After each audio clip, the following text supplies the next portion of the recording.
Hello student, তোমরা কেমন আছো? আশা করি তোমরা সবাই ভালো আছো। প্রতাপ একাডেমি কোচিং পরিবারে তোমাদেরকে সকলকেই স্বাগত জানাই। তোমরা যারা একাদশ শ্রেণীর ছাত্রছাত্রী রয়েছো, তোমাদের জন্য আজকে আমি নিয়ে চলে এসেছি একাদশ শ্রেণীর সেকেন্ড সেমিস্টারে ফিলোসফি বা দর্শন সাবজেক্টের ইউনিট 1-এ চতুর্থ অধ্যায় বচনের বিরোধিতা। এই অধ্যায় থেকে পরীক্ষায় 2 মার্কসের কোশ্চেন দুটি আসবে, অর্থাৎ এই অধ্যায় থেকে টোটাল মার্কস থাকবে 4 মার্কস। 4 মার্কস কমন পেতে এই ভিডিওটি তোমরা এন্ড পর্যন্ত দেখো। যে কোশ্চেনগুলি আজকের এই ভিডিওতে আলোচনা করে দেবো, এই কোশ্চেনগুলি তোমরা এখন থেকে ভালো করে রেডি করে নাও।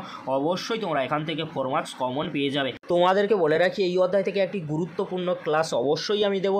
এছাড়াও তোমাদেরকে বলে রাখি, তোমরা যারা এখনও পর্যন্ত প্রথম অধ্যায়, দ্বিতীয় অধ্যায়, তৃতীয় অধ্যায় থেকে গুরুত্বপূর্ণ ক্লাসগুলির ভিডিও দেখোনি, কোশ্চেন উইথ অ্যান্সারের ভিডিও দেখোনি, এই ভিডিও ডেসক্রিপশন বক্সে সেই ভিডিওর লিঙ্ক আমি দিয়ে দেবো। খুব সহজেই তোমরা সেই ভিডিওগুলি দেখে নিতে পারবে। চলো বেশি দেরি করবো না, আজকে আমরা দেখে নেব একাদশ শ্রেণী সেকেন্ড সেমিস্টারে ফিলোসফি চতুর্থ অধ্যায় ইউনিট 1 থেকে বচনের বিরোধিতা। এই অধ্যায় থেকে গুরুত্বপূর্ণ 2 মার্কসের কোশ্চেনগুলি তোমরা ভালো করে দেখে নাও, যে কোশ্চেনগুলি এক্সামে আসার সম্ভাবনা প্রবল রয়েছে। ফার্স্ট কোশ্চেন, বচনের বিরোধিতা বলতে কী বোঝো?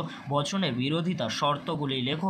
সাধারণ বিরোধ চতুষ্কোণের চিত্রটি অঙ্কন করো। বিরুদ্ধ বিরোধিতার মূল শর্তগুলি উল্লেখ করো। বিরুদ্ধ বিরোধিতা কখন হয়? এই কোশ্চেনগুলি অত্যন্ত গুরুত্বপূর্ণ রয়েছে 2 মার্কসের জন্য। পরবর্তী কোশ্চেন কী রয়েছে তোমরা দেখে নাও। বিপরীত বিরোধিতা কাকে বলে? বিরুদ্ধ বিরোধিতা কাকে বলে?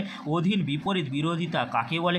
অসম বিরোধিতা কাকে বলে? অসম বিরোধিতাকে প্রকৃত বিরোধিতা বলা যায় কি? অসম বিরোধিতার সত্যতার নিয়মটি কি? এই যে কোশ্চেনগুলি আমি বলছি, এই কোশ্চেনগুলি কিন্তু অত্যন্ত গুরুত্বপূর্ণ রয়েছে। পরবর্তী কোশ্চেন কী রয়েছে তোমরা দেখে নাও। পরবর্তী কোশ্চেন আলোচনার পূর্বে তোমাদেরকে বলে রাখি, তোমরা যারা আমাদের কাছে অনলাইনে ক্লাস করতে চাও হিস্ট্রি ও ফিলোসফি সাবজেক্টের, অনলি কিন্তু পার মান্থ 50 টাকা তোমরা ক্লাসে জয়েন হতে পারো। এর জন্য তোমাদেরকে কি করতে হবে, এই ভিডিও ডেসক্রিপশন বক্সে হোয়াটসঅ্যাপ গ্রুপের লিঙ্ক দেওয়া আছে, সেই গ্রুপে তোমরা জয়েন হয়ে তোমরা জানাতে পারো অনলাইনে ক্লাস করতে চাও না পেড পিডিএফ নোটস কিনতে চাও। পরবর্তী কোশ্চেন কি রয়েছে তোমরা দেখে নাও, যে কোশ্চেনগুলি অত্যন্ত গুরুত্বপূর্ণ রয়েছে। বিপরীত বিরোধিতা ও বিরুদ্ধ বিরোধিতার মধ্যে পার্থক্য উল্লেখ করো। বিপরীত ও অধীন বিপরীত বিরোধিতার মধ্যে পার্থক্য লেখো। অসম বিরোধিতা ও অধীন বিপরীত বিরোধিতার মধ্যে পার্থক্য লেখো। পরবর্তী কোশ্চেন অর্থাৎ লাস্ট কোশ্চেন কী রয়েছে তোমরা দেখে নাও। সকল মানুষ হয় বিচার বুদ্ধি সম্পন্ন জীব। বচনটির বিপরীত বিরোধী বচন কি হবে? কোনো মানুষ নয়, বিচার বুদ্ধি সম্পন্ন জীব। বচনটির অধীন বিপরীত বিরোধী বচন উল্লেখ করো। এই ধরনের প্রশ্ন আসতে পারে।